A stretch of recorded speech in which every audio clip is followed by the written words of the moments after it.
There are groups of people working with autistic kids right now on advanced spiritual stuff. Sometimes their brains can do things that you just wouldn't think any human's capable of. When they study Einstein's brain, it wasn't bigger, it was more efficient. So the more efficient brains are the higher performing brains. A brain that has mitochondrial dysfunction, which is part of Asperger's or autism, it's going to be a low power brain. Your job is to have better mitochondria because that makes you younger, it makes you smarter, it makes you happier, it makes you perform better, and it makes you kind and more loving and improves relationships. Everything is better when your mitochondria are better. But how are you going to have control over anything if you don't even have awareness over it? You're listening to The Human Upgrade with Dave Asprey.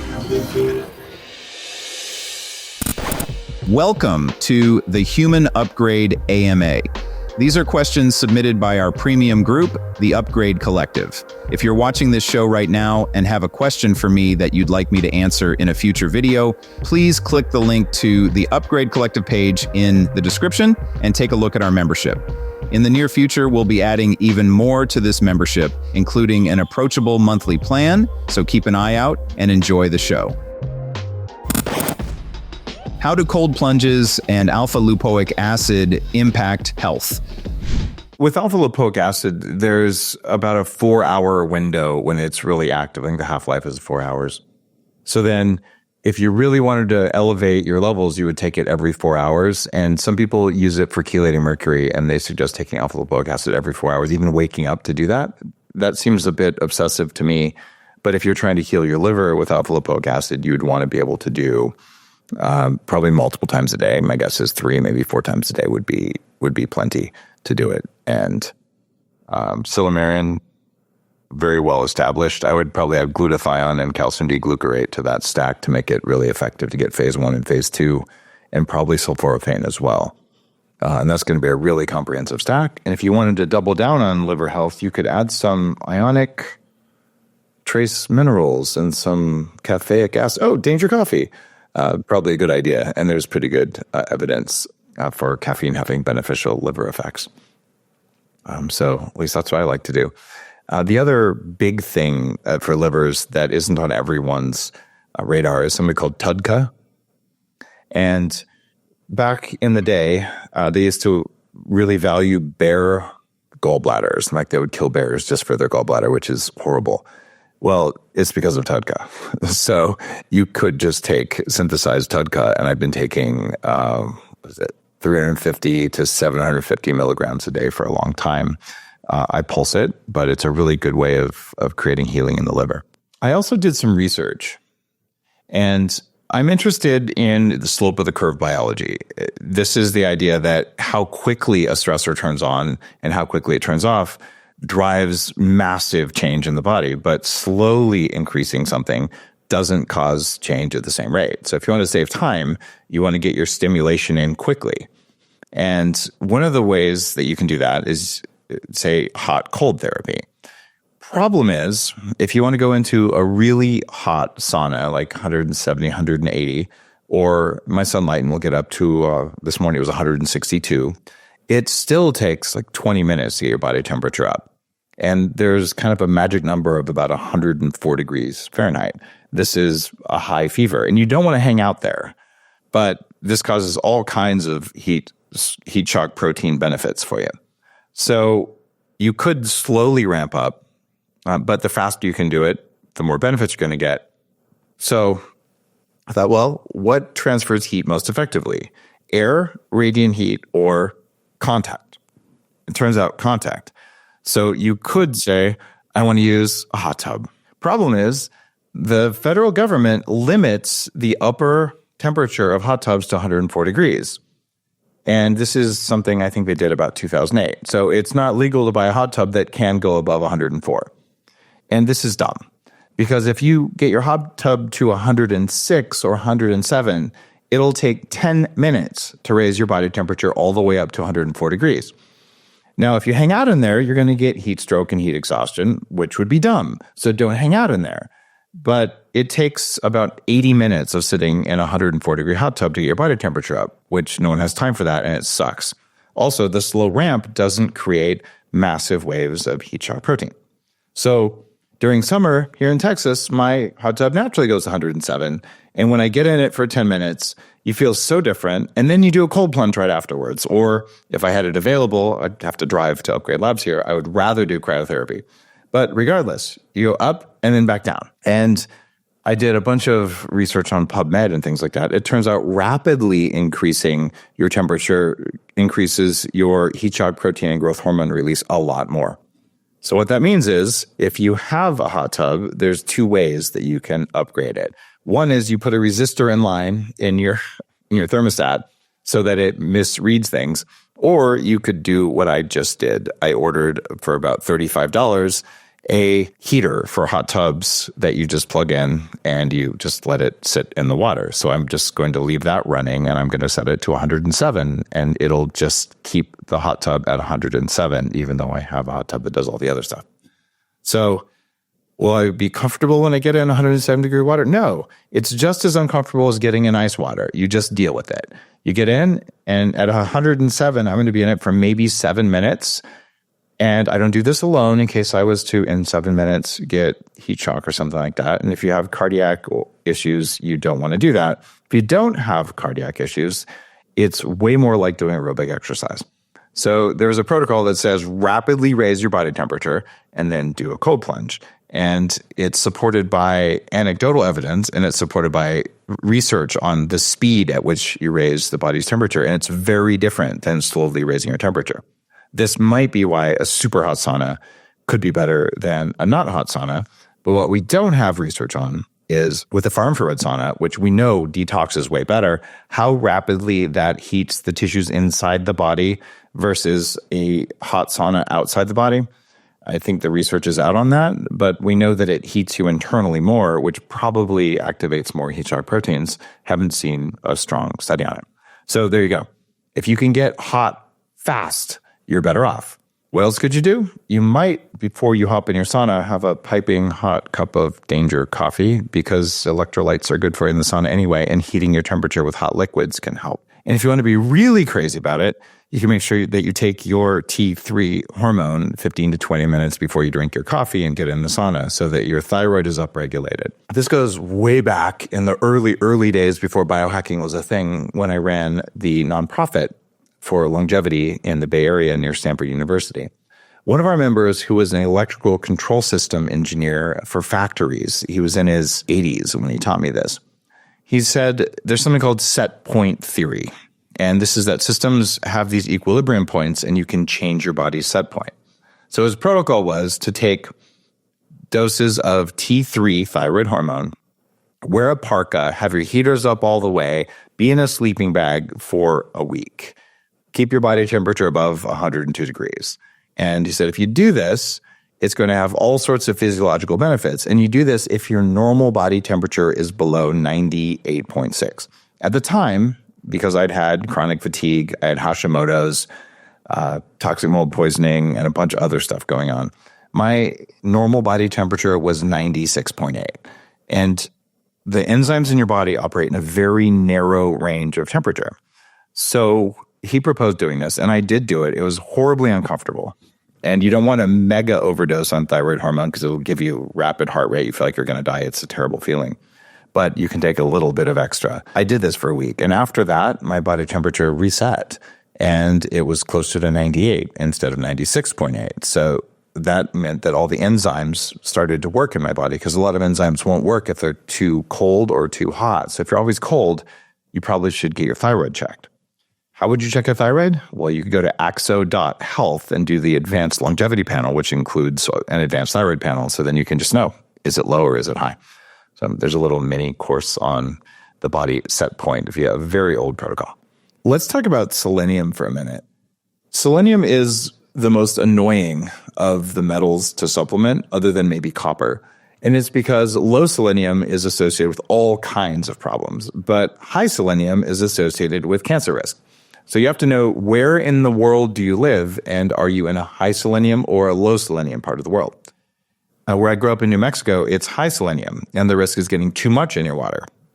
And if you're in other parts of the world, like where I am now in Texas, I believe I'm lower in selenium, or on Vancouver Island, the selenium levels are so low that a moose can't live there. They would drop moose off on the island and they would swim back to the mainland because there's no selenium and they would die without it. So apparently, if you're a moose, you really like selenium. But the point there is you have to supplement if you live in that kind of environment because no local food is going to have it. This is why selenium is in Minerals 101, the stuff that I make for Subgrade Labs, because it's important, but you don't want to over-supplement it. So we put a low but meaningful dose in. Just don't megadose selenium, and you could even take it every other day if you wanted to. What is the optimal range for free T3 levels? So for free, it would be about 3.5 to as much as 4.2. That's picograms per mil, depending on what part of the world you're in. It's also the same as 5.5 to 6.5 picomoles per liter. So basically, if your TSH is above 1, then you're probably not performing at your best. And TSH, the way thyroid works, is interesting. If your body's cold all the time or it needs more energy, if things are working, TSH should go up, which is the body going, hey, could I have some more thyroid because I need more energy? And then if things work, then your body makes T4 on the thyroid, and then liver converts the T4 to T3, and then you have enough, and then the body stops yelling. But the system oftentimes breaks. So maybe your body doesn't make T4 when TSH goes up. Or maybe it makes T4 and it doesn't convert to T3 very well at all, or maybe it converts to reverse T3. So when you go to axo.health and you order your panel, you can just see, well, what is my TSH? What is my T4? What is my T3? What is my free T3? If you know those things and you have your thyroid antibodies to see if you have an autoimmune condition called Hashimoto's, which I was diagnosed with when I was 26, then you have the full thing. If you cannot lose weight, if you have brain fog, if you're anxious all the time, if you can't sleep, look at your thyroid hormone. And it's a very affordable test at Axo. And what you end up doing is saying, oh, that's what's going on. If your levels are in the normal range, but you don't feel good, and they're at the low end of the normal range, you treat it anyway. And the good news is you don't have to start by taking thyroid hormone, although frankly, I think most people over 40 need a little bit of thyroid if they want to live a long time. You could start out by taking L-tyrosine, which is an amino acid, up to a gram in the morning. And that's going to help a lot of other things like your dopamine pathways as well. You could also add some iodine. I prefer Lugol's. You can take kelp. And there's great controversy. In the world of Hashimoto's, there are people who say don't supplement iodine because it could make Hashimoto's worse. There's also the biohacker view that says your body needs iodine for thousands of processes, not just thyroid, and being iodine deficient seems like it's a bad idea. So I think the jury might be out. You're going to get widely varying opinions there, but I'm on the you should supplement iodine side of things. What are ways to treat low thyroid without needing a prescription? Well, I just mentioned some of the things you can do with amino acids. You can also take thyroid glandulars from a few brands out there. You could try treating your adrenals with adrenal glandulars, or you could go online and you could just order thyroid hormone without a prescription, which is some of it's easy to do in the US. Now, I'm not going to tell you which websites because then they'll probably get shut down. The law is that in the US, you can import a 90-day supply of any prescription drug, as long as it's not a scheduled drug, for personal use, as long as you have a prescription from any doctor anywhere on the planet, including the one who works for the pharmacy where you order them. So there you go. You could do this. And I want to double down here. If you decide to self-medicate with diet, with sleep, with sunlight, with nutrition, with air filters, with even pharmaceutical drugs, it is your inalienable right to do that, and you should not need a permission slip. It's also your right to ski really fast into a tree or to jump off a tall building. Some things aren't very smart. So if you're going to self-medicate, get good advice from your health coach, from your partner, your health partner, from your doctor even, and then you have a right to do this.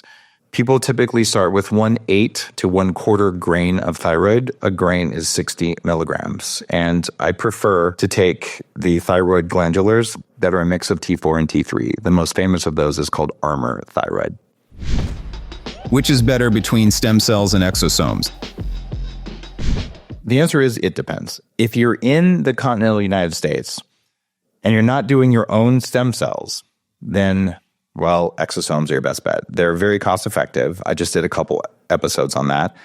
And I used to recommend a clinic for a $100,000 procedure in the US, but the limitations are so great here, and the quality of stem cells that are not yours in the US, it's so low that I'm very, very suspicious of that. I've seen too many people have negative responses. So my recommendation is to do stem cells, leave the US, particularly go to RMI, go to daveasprey.com/RMI for info on the whole body thing, including stem cells in the brain that actually work for the first time. That's been profound for me. But if you're in the US, you can do exosomes or you can do V cells, VSELS. Those work, they're safe, and they're much more cost effective. Here in town, Dr. Ann Shippey in Austin does V cells, I believe.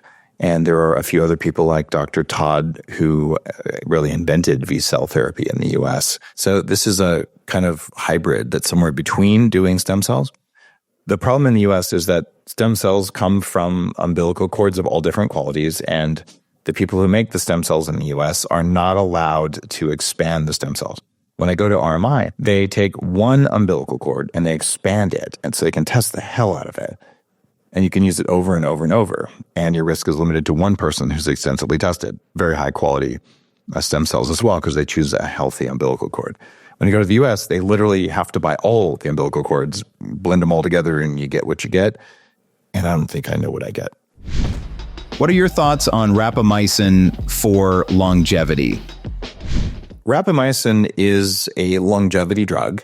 One of the things we do in advanced longevity is we'll take pharmaceuticals and we'll use lower doses of them to get effects you cannot get from lifestyle or from any other way, say a supplement or cold therapy or something like that.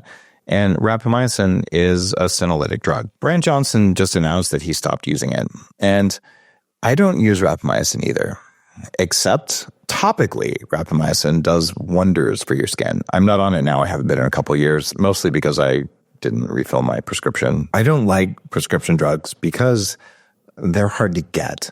It just takes work to get them refilled. So sometimes I just run out unless I can just order them directly online, which again, for a lot of them now. So rapamycin, I've gone on and off of it orally. And Brian just announced that he found he wasn't getting a big difference from it. So what do I use? I use Qualia Senolytic, which basically does the same thing, but it does it with supplements. It's very well formulated, and you take it for 2 days a month. And you can go to qualia.com and probably use code Dave. I don't know. I wasn't planning on talking about that. But given that intermittent fasting and or supplemental senolytics do the same thing as rapamycin, why spend more on a pharmaceutical that probably has more side effects, including immunosuppression, which you don't want? So would I put it on my face? Yes. Would I take it regularly? No, because I have supplements that do the same or better. What are your thoughts on Asperger's and its treatment? Sometimes people get upset when I say I used to have Asperger syndrome. Is it possible to heal autism? Sometimes. Yes, it is.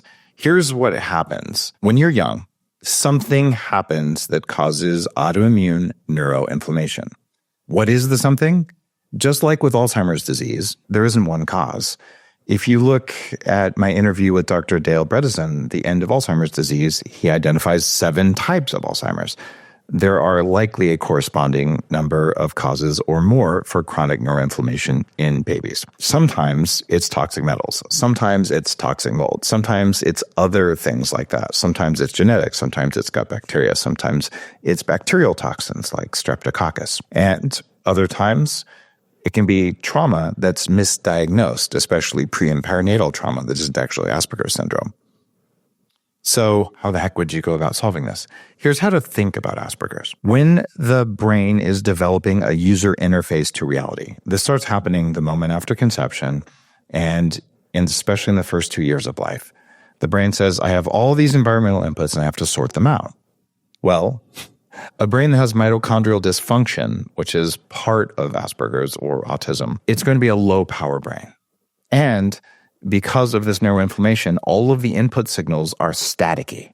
So if you imagine now you're trying to process reality, but you don't have enough power in your processor, and Instead of just hearing a voice or seeing a smile, you see lots of glare and static, and you hear static and you only get some of the words. Is it any wonder that the brain would just throw out all sorts of useful information because it just couldn't process that information?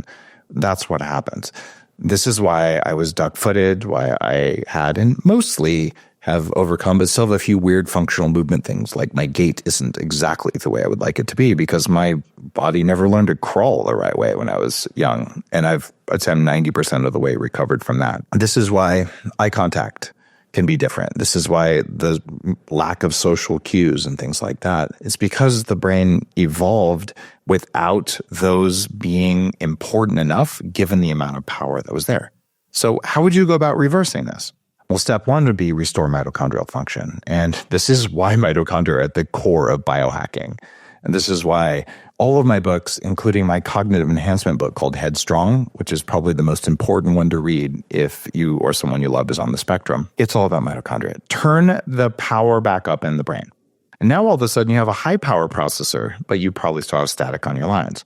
So then you go about teaching the brain how to process reality again. So I had to go through and relearn how to use my eyes with intense vision therapy. In fact, next week I'm going to go do another week of combined eye and brain training with a specialist, and I'll report back on what that looks like. I did that. I went from 20/80 down to 20/15 in both eyes. I've talked about that on a couple episodes about vision in the podcast.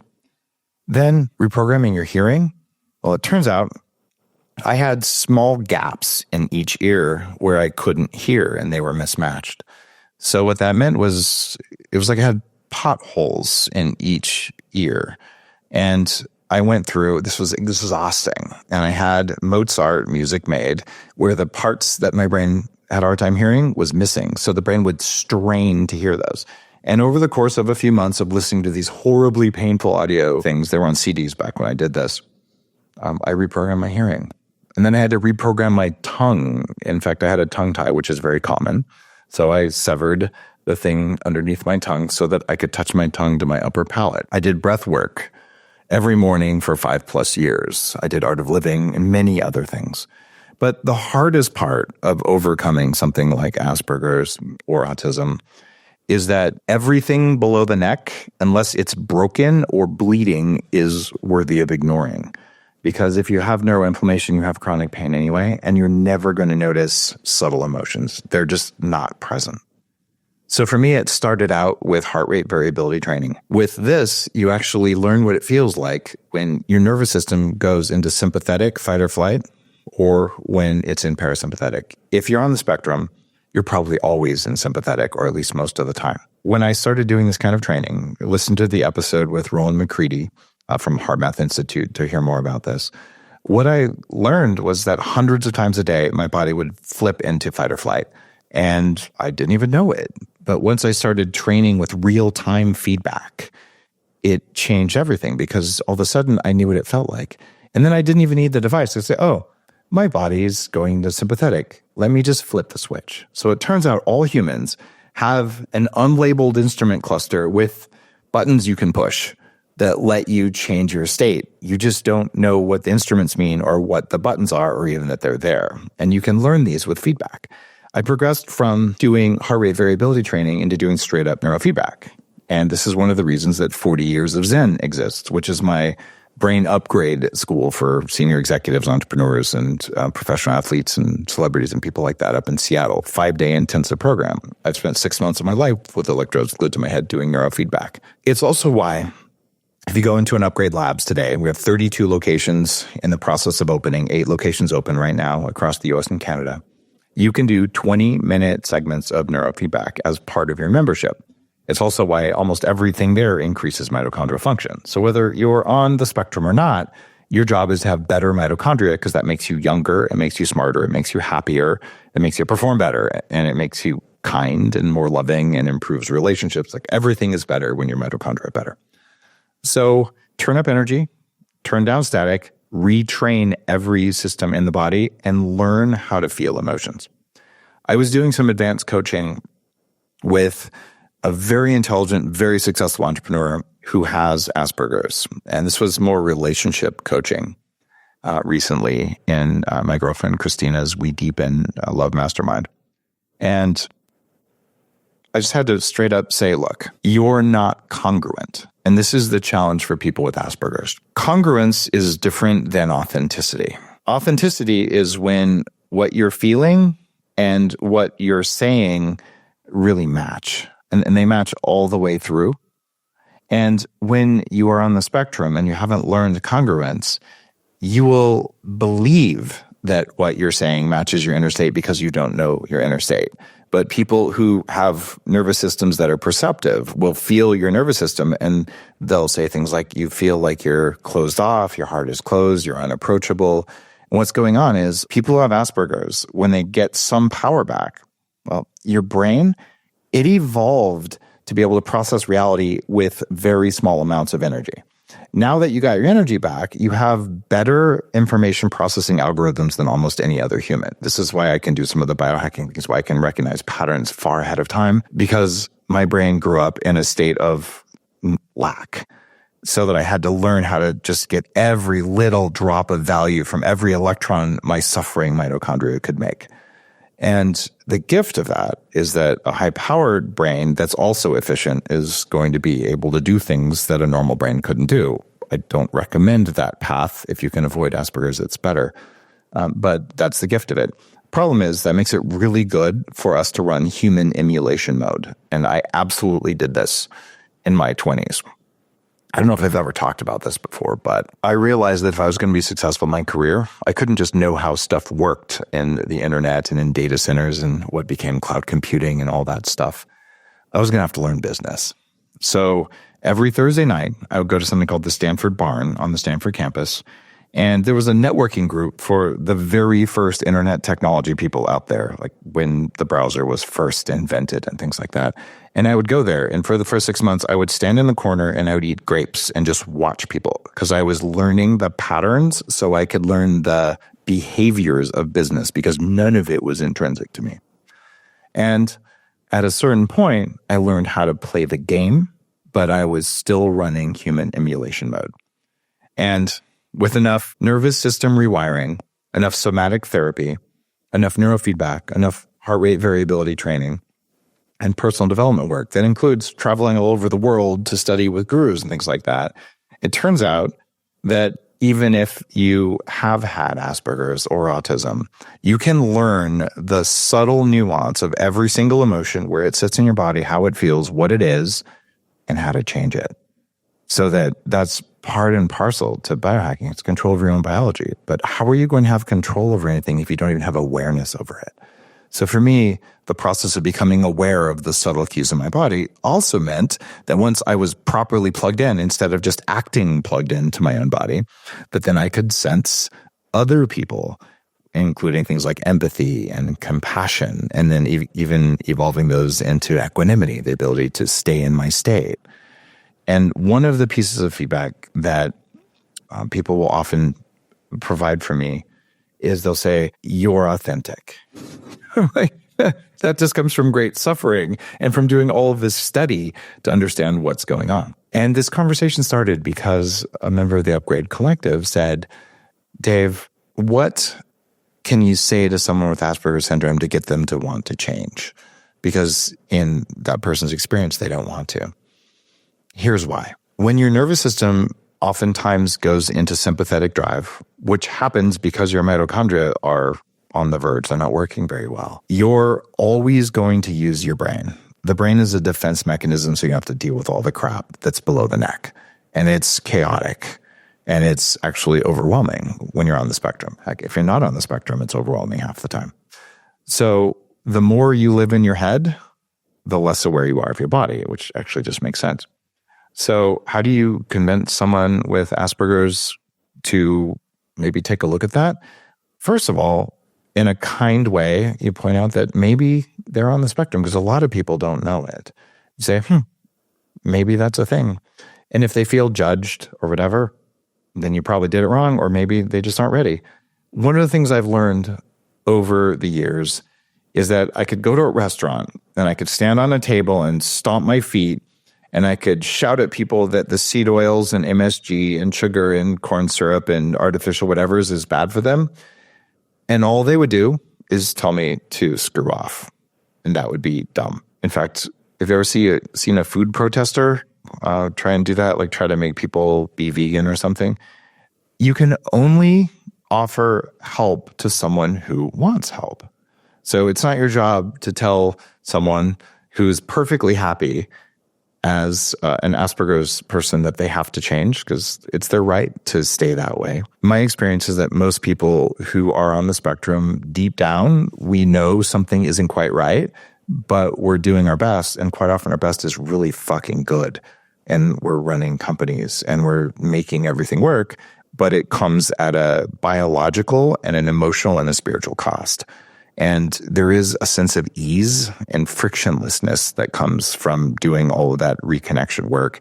And for me, the most important thing has been the 40 years of Zen reset process, so that I'm not triggered by things in my environment or by people or anything else, to the very best of my ability.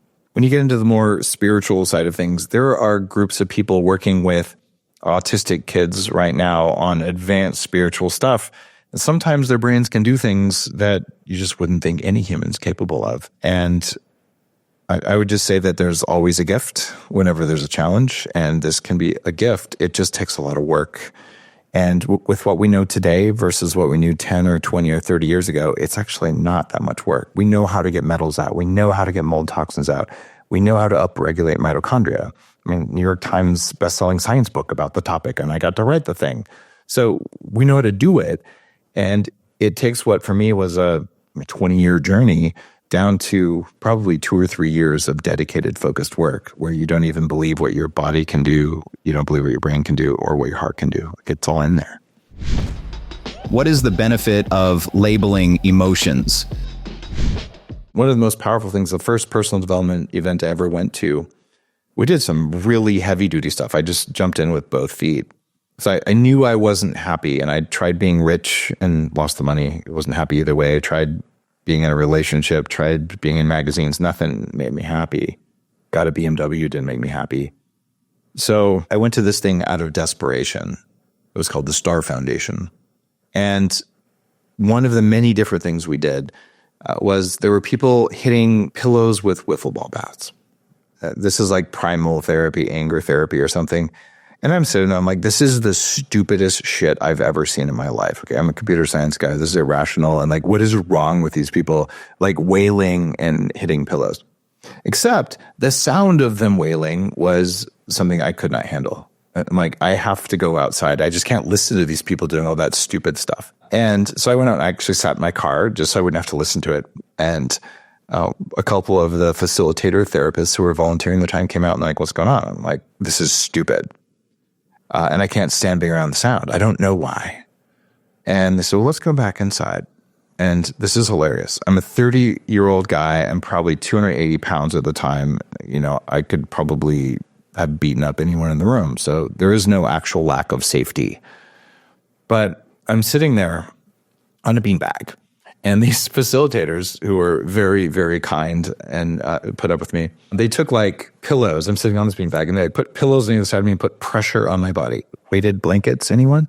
So it turns out just pressure on your body causes your nervous system to relax. You get a vagal response from it. This is why a lot of people on the spectrum love weighted blankets. In fact, it's why people who aren't on the spectrum, when they sleep under a weighted blanket, they get better sleep because it's calming you down. It's the same thing as, do you ever like pick up a puppy and it's like squirming all over the place and you just hold it to your chest and after a few seconds it just goes bleh, and it just relaxes? Your nervous system is just a puppy. It'll do the same thing. So they helped me do that. And then Barbara, who was in her 80s at the time, she was the founder of the American Pre- and Perinatal Psychology Association, I found out later. She's like, well, do you feel anything? I said, yeah, I feel anger because this is dumb. She says, is there anything else? I said, no. And she said, how about in your body? I'm like, oh yeah, my stomach feels weird. She said, oh, there's a word for that. I said, really? Well, what is it? She said, it's called fear. And I looked at her and I said, there's no reason for me to be afraid. Therefore, it's not fear. And she said some words that changed my life. She said, Dave, fear is an emotion. It doesn't have to be rational. And my little computer science brain's like, oh shit, she's right. So this feeling must be fear, and it's fear for no reason. And if you've read my last few books, I talk about the MEAT operating system. This idea that your body has a third of a second to tell you how to feel before your brain gets any signal of reality. That's what was going on with me back then. And this is so important for understanding biohacking, is that the body pre-processes reality and inserts emotions into it. And the emotions don't have to make any sense at all, even though they actually do make sense from the perspective of the body over time. But you're not going to see that. In fact, it's designed so you can't see that. So once I realized, oh, wow, there's all sorts of stuff going on in my body, I realized that I am simultaneously rational and irrational. And when people speak of being non-dual in a spiritual context, that's part of it. And that your nervous system is seemingly irrational, but it's rational given its perspective on reality. And your rational brain, which has a much better perspective on reality, it is rational. At least it likes to think it's rational, even though it's making rational decisions based upon emotional inputs. And this is where most human suffering comes from. But that was my awakening to that. How do you deal with negative emotional responses to flashbacks or memories?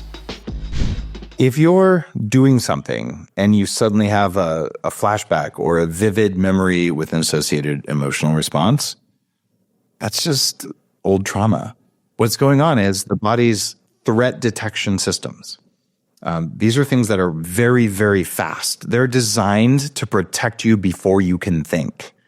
And this is the thing that makes you jump when someone startles you. It's the thing that makes you pull your hand away from a hot surface before you even recognize it's hot.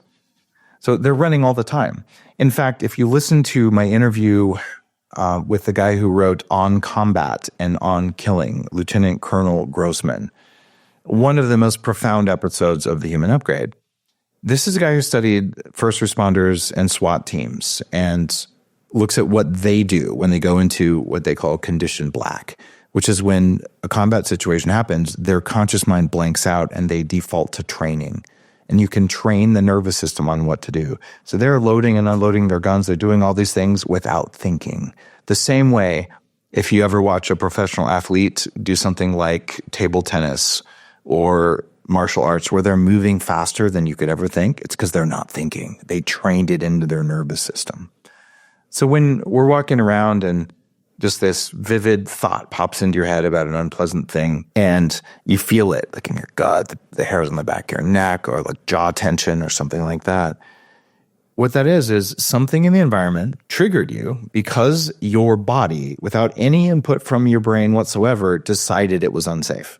And it learned that sensation or that experience equals unsafety. And as a gift, it played the original memory for you so that you could go back and you could heal it. And if you have the ability to go to 40 years of Zen, this is the core of the protocol. And if you read my new book, Heavily Meditated, which publishes in April of 2025, I teach the reset process. And if you go to the Biohacking Conference, biohackingconference.com, I will be teaching the reset process again this year on stage. Last year when I taught it, lots of people were just in tears, profound healing in about 10 minutes. And all the reset process is the idea of taking one experience that triggered you, that you didn't like, and going back and resetting the nervous system so it's no longer responsive to that.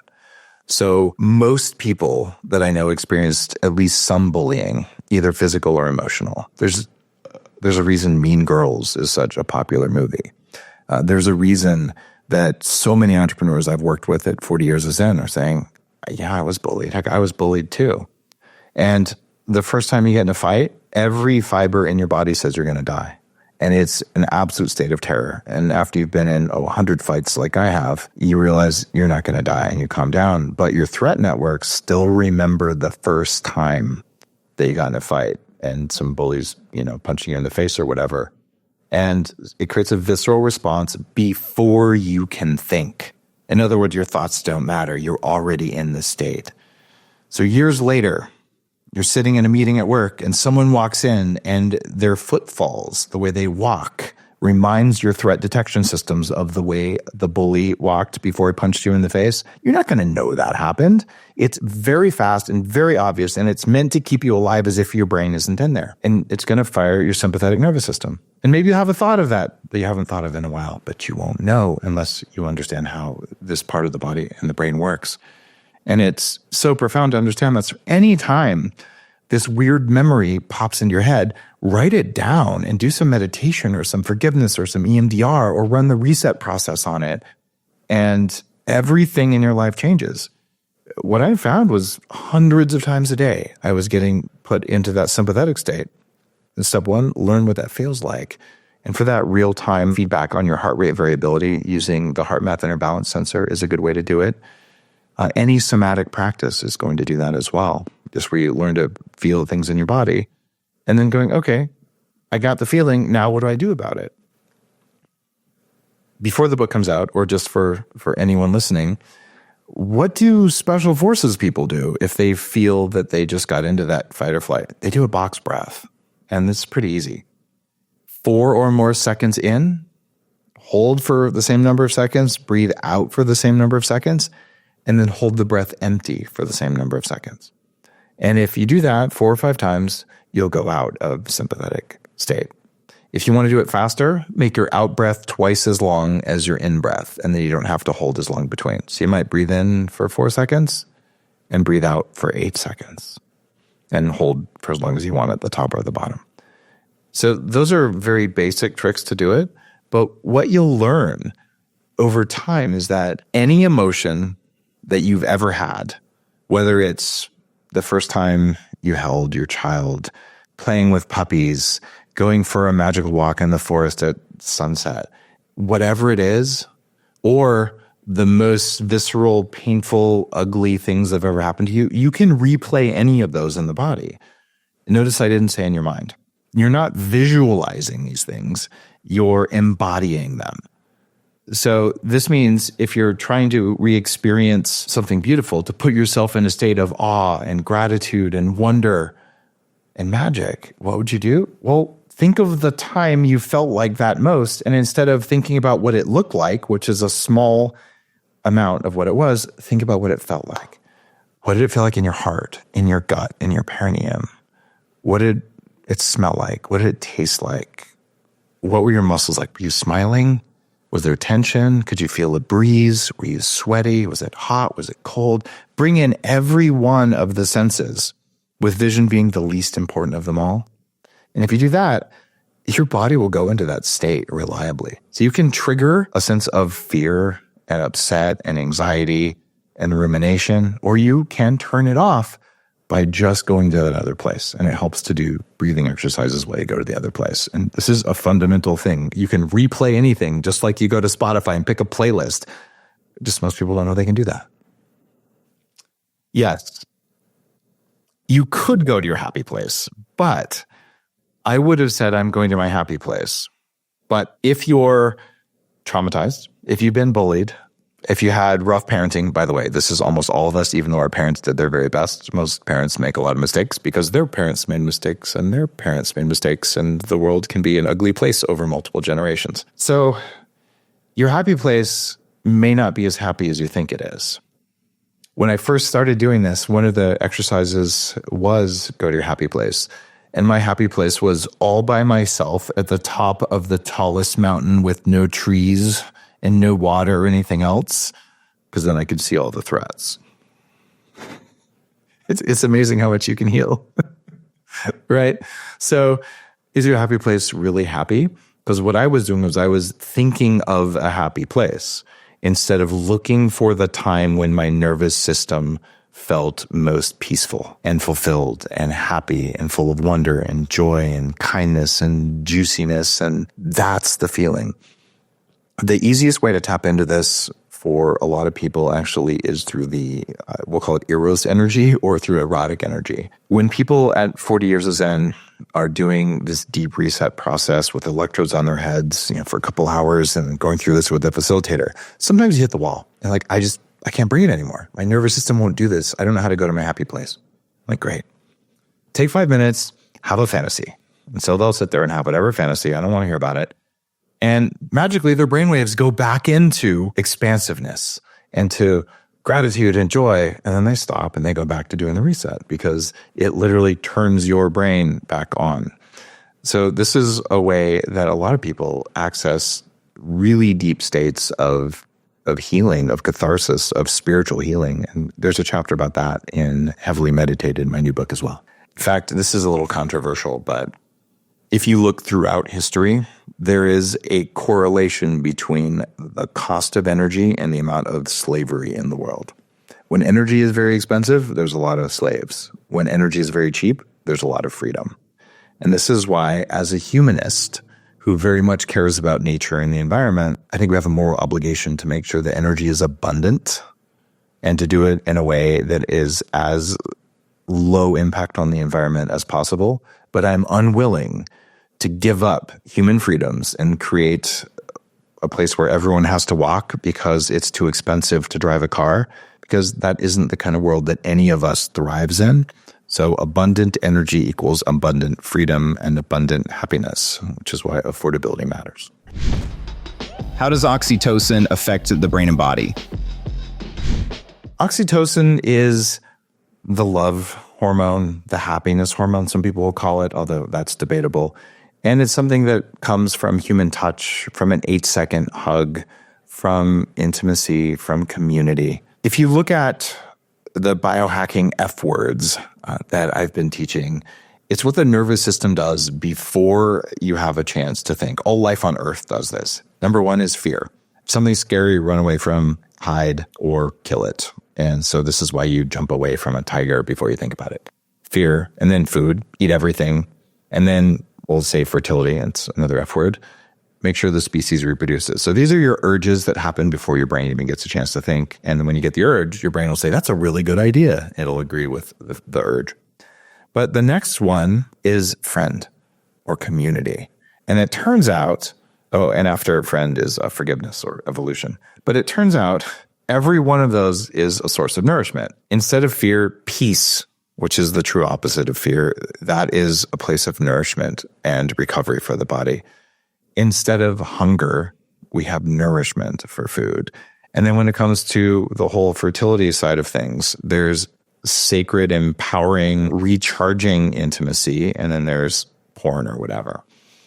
And then community. Community is a source of nourishment as well. So if you look from an oxytocin perspective, if oxytocin creates a sense of safety and peace and nourishment for the nervous system, well, community, friends, hugs, social time, and intimacy are the two things that are going to raise oxytocin the most.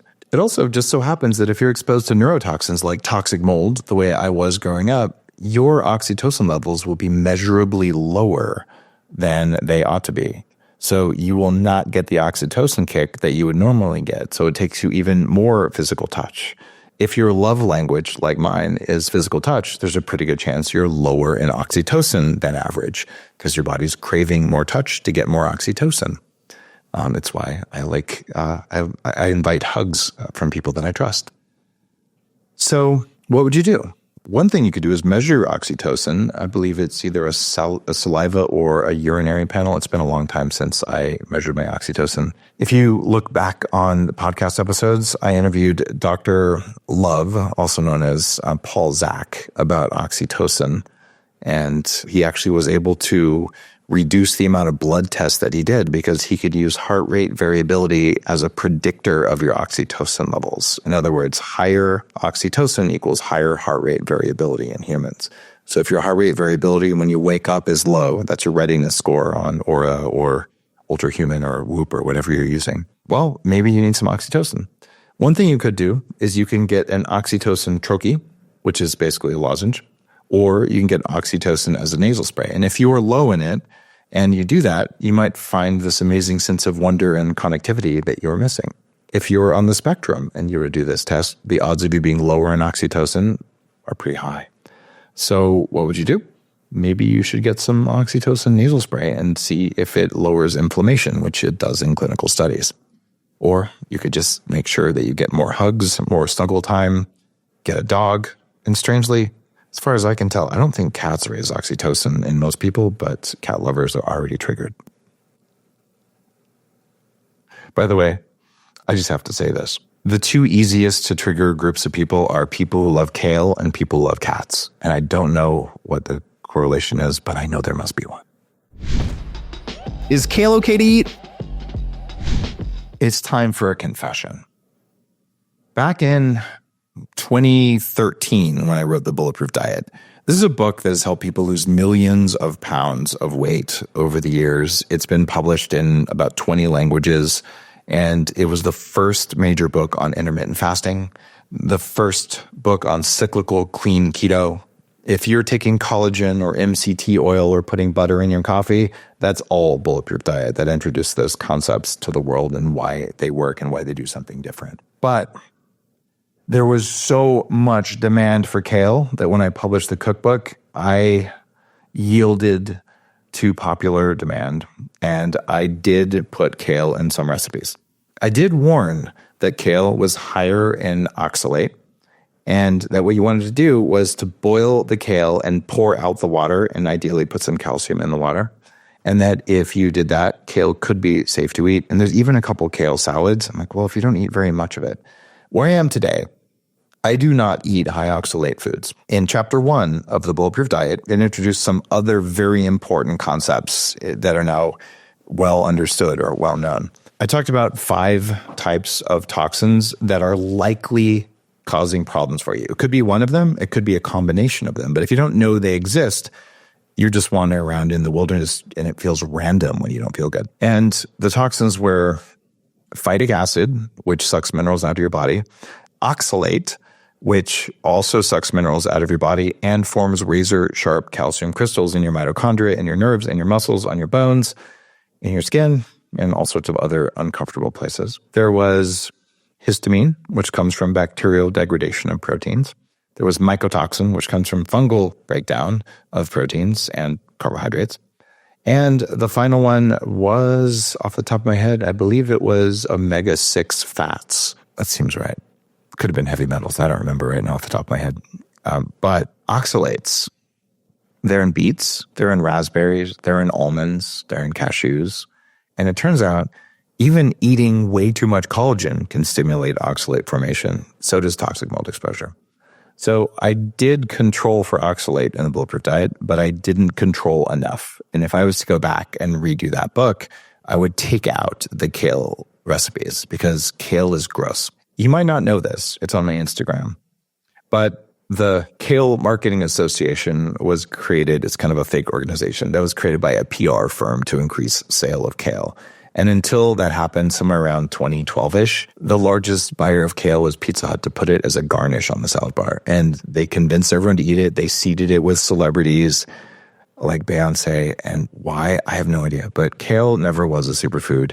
One smoothie with spinach, kale, beets, almonds, raspberries, all that kind of stuff can have a gram of oxalate. Your body can only handle 200 milligrams. So 5 times what your body can handle.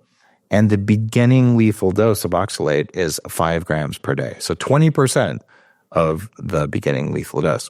Now, have people after 10-day green smoothie cleanses died? Yes. Have they been hospitalized with kidney stones? Yes. How many vegans do you know of who quit being vegan because of kidney stones and chronic pain throughout their body? I didn't get kidney stones, but I shattered 3 teeth because oxalate was pulling minerals out of my bones.